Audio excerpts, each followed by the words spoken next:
In 1583, Galileo Galilei 1564–1642, a youth of 19 attending prayers in the baptistery of the Cathedral of Pisa was, according to tradition, distracted by the swinging of the altar lamp. No matter how wide the swing of the lamp, it seemed that the time it took the lamp to move from one end to the other was the same.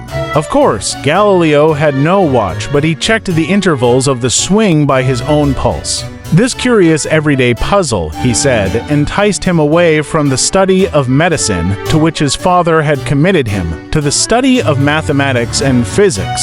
In the baptistery, he had discovered what physicists would call the isochronism, or equal time of the pendulum, that the time of a pendulum's swing varies not with the width of the swing, but with the length of the pendulum.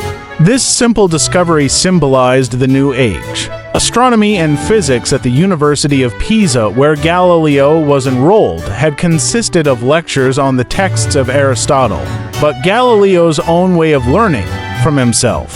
His discovery, although never fully exploited by Galileo himself, opened a new era in timekeeping.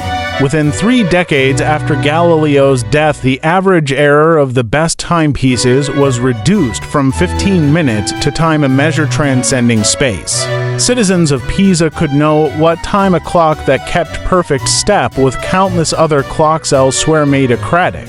From sun time to clock time it was in Florence or in Rome at that very moment.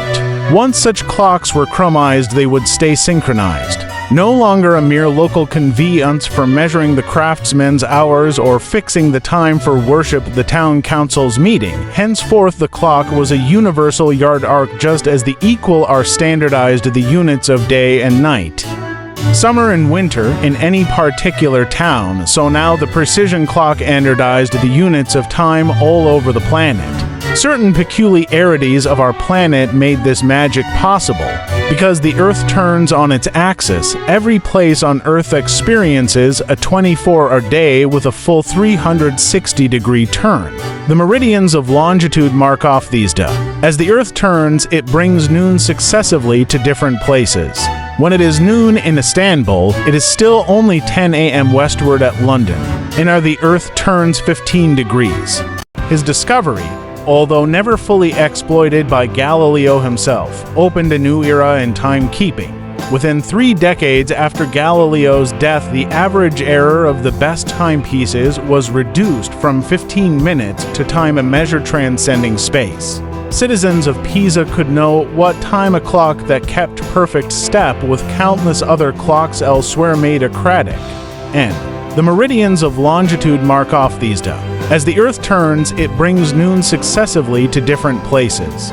When it is noon in Istanbul, it is still only 10 a.m. westward at London, and the Earth turns 15 degrees. Therefore, we can say that London is degrees longitude, or 2 hours, west of Istanbul, which makes those of longitude measures of both space and time. If you have unclock set to the time at London and carry it to Istanbul, by comparing the time on the clock you have carried with the local time in Bul, you will also know precisely how far you have traveled eastward, how far east Istanbul is from London.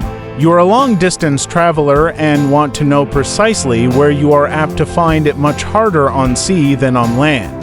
On land you W and your bearings by landmarks, mountains and rivers, buildings and towns. But sea marks are few and mostly discernible only to the led observer who has been there before. The emptiness and homogeneity to sea, the vast sameness of the oceans on the surface naturally drove whalers to seek their bearings in the heavens, in the sun and moon and stars constellations. They sought skylarks to serve for sea marks. It is no wonder that astronomy became the handmaiden of the sailor, that the age Columbus ushered in the age of Copernicus. With the aid of the newly invented telescope fixed moon, in June